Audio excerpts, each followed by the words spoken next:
Hello, welcome to Miniature Realms. My name is Stuart, and today something very exciting has just arrived in the post, so I thought I'd do a quick unboxing of Warlord Games' new epic Pike Shotte.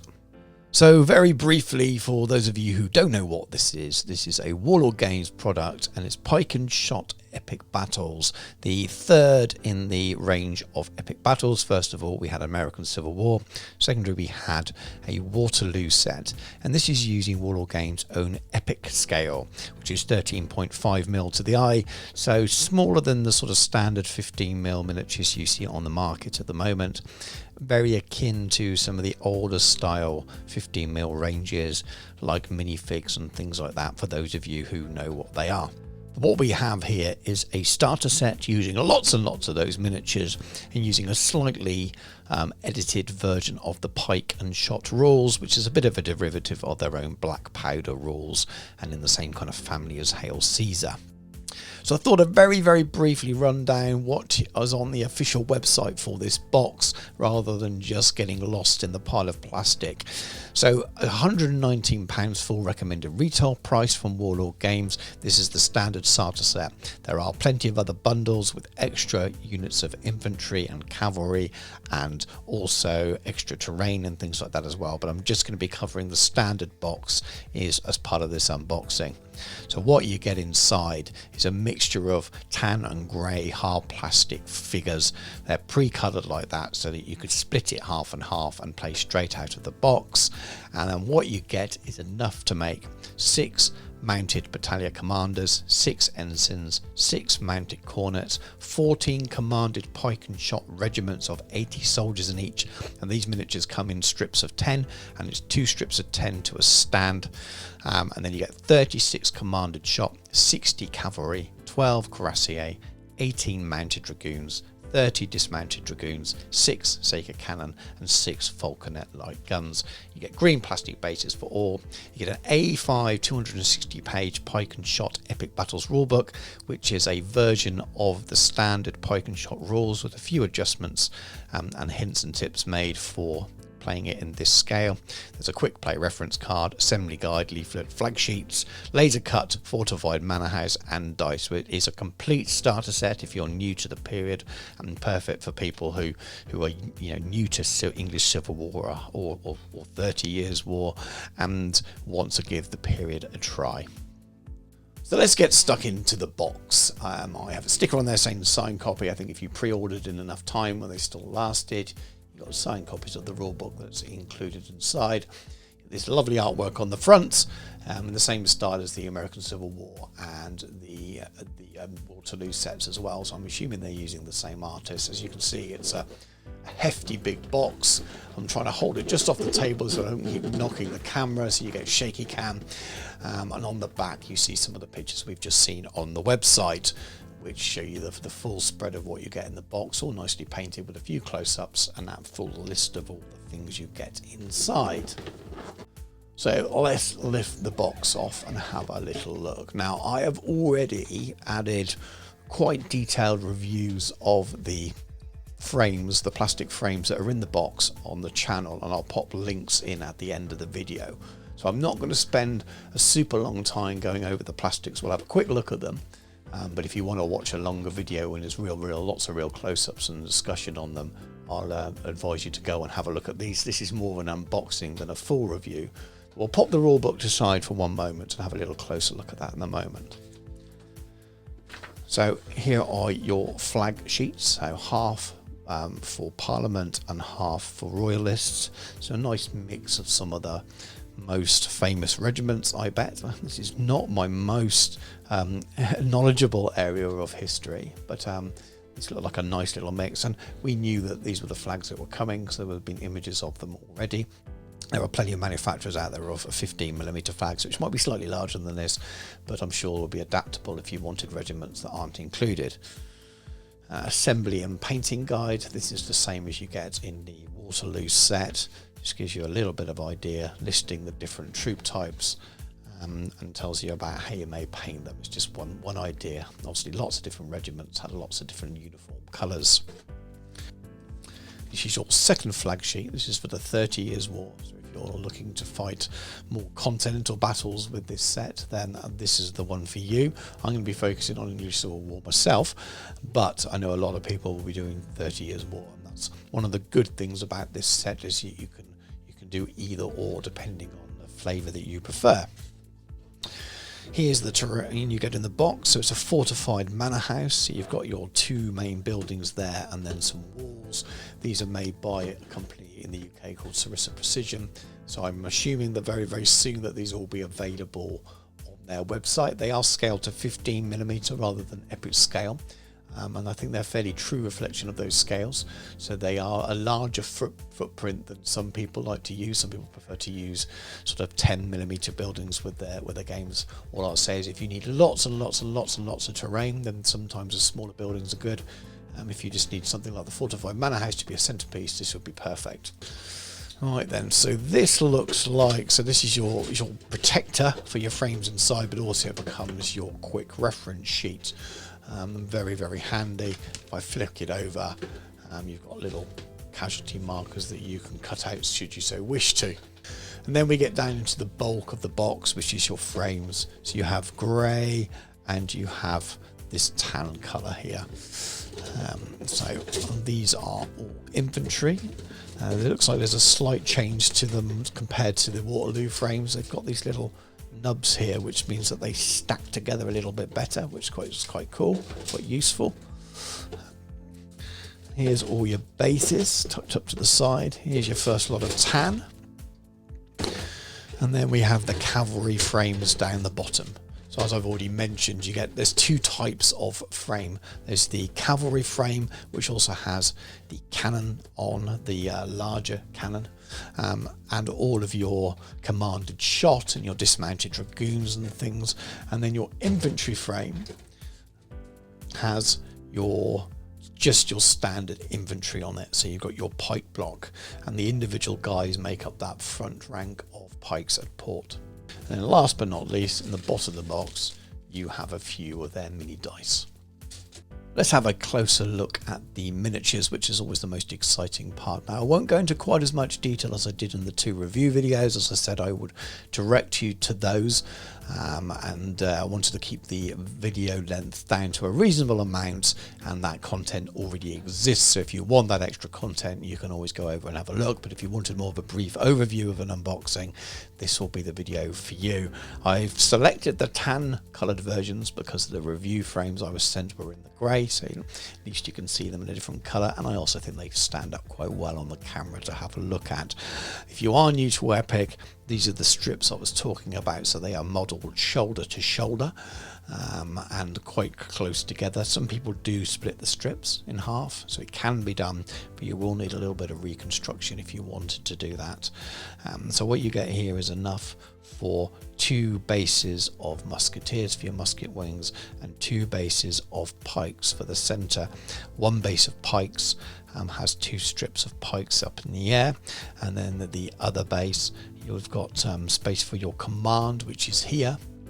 So you have your flag bearers and your officers there, your ensigns and your officers, and then the 10 individual pikes at port go on the front and point forwards. And I'll pop a little image on the screen so you can see what they look like. Those are the ones that I've painted myself for the review videos. Do check those painting tutorials out if they are of interest to you. So these are your plastic bases if you haven't come across these ranges before. So these are 60 by 20mm and they take your infantry, so 2 strips on there, and then you have your individual 20 by 20mm squares. Now those will take your individual officers. You quite often have 1 spare left over, and this one here is for your artillery. Now you'll have one of these frames to go with each of the frames in the box. Your infantry frame, you won't use your artillery one, which is handy because you've got 2 pieces of artillery on your cavalry frame, which means you have your spares left over unused by the infantry, so you end up with the exact amount. When you buy these boxes as brigade boxes, and you get 3 frames to an individual box, you can buy extras. You don't have to buy the big starter set. I'm not sure how they'll do that yet. I imagine they will trim off and pop a little extra one of these in each box in order to give you enough. And this is your cavalry frames. You've got a real mix on here. There are a couple on each frame of cuirassiers, so they're the more heavily armoured guys. There are mounted dragoons. There are standard cavalry. You've got your 2 cannons. You have your flag bearer here, and you also have your officer. And you've also got your dismounted dragoons and commanded shot. So it's a real mix on the frames. With the infantry frame on its own, you can make a regiment. With the cavalry frames, the way they're split, you really do need a full set of 3, which you get in the individual boxes to be able to form proper regiments. Obviously, you get plenty enough in your starter box. So here we have the rule book, which is included in the set. Now, I am not an existing Pike and Shot player, so I don't know how well this will compare to the standard, but I can make some pretty good assumptions based on how they converted Black Powder over to Waterloo. But I look forward to hearing from you guys in the comments about any things you notice when you get hold of your own sets. We had a nice chunky rulebook, all full colour, and I imagine most of it is a complete port over from the Pike and Shot rules and maybe some of the supplements. So what you get inside at the beginning, which is something you saw with Waterloo, was things that related to Pike and Shot epic battles rather than the kind of standard Pike and Shot. So all the artwork's been replaced by things to do with epic miniatures rather than the other way around. There's a note there on ranges and distances and how you might want to change them for the smaller scale. And then when we talk about the organisation of the army, those are all epic miniatures and examples used. If we keep going on, we're talking about this number of bases to use rather than unit frontages and things, which you get with the 28mm section of the rules. And then we keep flicking over and you have this section on formations, which tells you can sort of do a combined formation where you have 2 stands of the pike and 2 stands of muskets, or you can have a pike block of 2 stands on its own, or a combined larger block when you get extra of each type. And you've got battle line infantry on as well, cavalry, warbands, skirmishes, so all the things you need to do, including how to do a headshot with these miniatures. And again, these are very sandbox style rules. They're very much meant as a suggestion. The writers of the rules that Warlord Games use will very much play big battles and have fun and have a drink and have something to eat. These aren't designed to be complete historical representations. They're designed to be fun, so you change them as fit, and people do.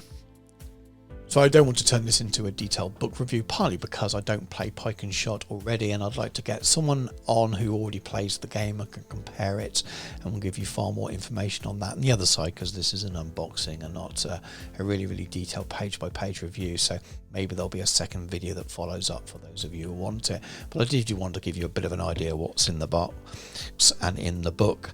And at the back we have some scenarios, so famous battles, including order of battle for those games. You've got unit references for English Civil War, lots of English Civil War stuff, army lists with points, which is, I know a lot of people like. Increasingly these sets are attracting people new to historical gaming that really see it as an affordable way of getting in, whereas playing games of this size of 28mm wasn't something that they could do. And I know a lot of them come over from game systems where they're used to points, and points are there. You've got some special notable characters of the period and some costs and some rules and things for them, and you can buy the commander sets. I need to buy the English Civil War commanders, I still haven't done so. And then there's lots of history and things in there as well. So that's the English Civil Wars. Then we have the same thing for the 30 Years' War as well. Again, I know less about that than anything. I do know a little bit about the English Civil War, but not much. So there's enough flavour in there. This is very much Pike and Shot, not an English Civil War set. So if you prefer your 30 Years' War, it is covered in there as well. And then these are all the rules, and there's a bit of history as well. So Pike and Shot era, which is nice. So it looks like a really, really good read if you are new to the period like I am, and I will be delving into this over the coming weeks and months, no doubt. There's some rules for siege warfare, which was important at the time. I can imagine fortifying the terrain you get in the set and having a game based around that as well. So I am flicking through this backwards because it appears easy to do. And we got special rules, and then we start getting into the main body of the rule book. All in all, I think it's a really excellent entrance to the period. Now, forgive me for comparing them to the American Civil War and Waterloo boxes, but it provides a little bit of context here. Those periods were periods that I already had a bit of knowledge around and really wanted to do. So I looked at them in a slightly different way, definitely a very passionate kind of, this is fantastic, this is a great way to start the period. But English Civil War has always been on my long-term to-do list, but not something that I was chomping at the bit to do. And this set is kind of everything I need.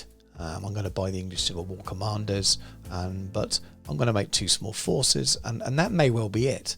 And I'm going to enjoy playing it. I'm going to enjoy taking part in bigger games with people.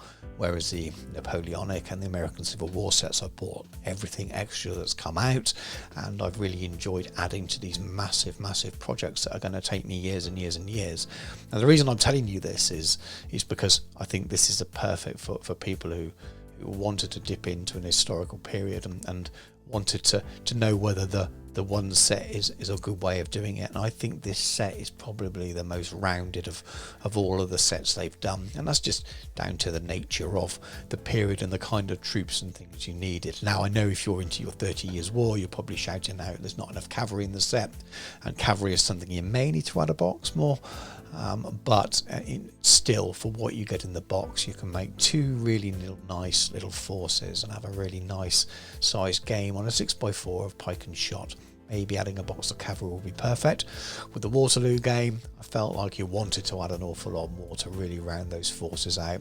And with the American Civil War, something similar. The new starter sets are much better, but this, I think, as a product overall, they're clearly learning from the previous releases, and this is a very strong one, all essentially based off 2 inventory frames, which is really good. I really like what they do with the rule books now. It's the same as they've done for Waterloo, where they've taken the core rule book, which is designed for sort of all scales, and turned it into something that's very focused and compatible with the epic scale. So here we've seen that all the images and the unit sizes and the diagrams relate to epic rather than for the sort of generic standards with unit frontages and things like that. But then also they add a nice amount of history in there, and then take scenarios and things from the expansion booklets to provide you with this really nice one-stop shop, that if you want to play a little bit of English Civil War but you play lots of other systems and things as well, and then you just want to dip into it for 6 months or a year or so, collect an army, have it on the shelf, but you're going to move on to other things, this is also really good to you.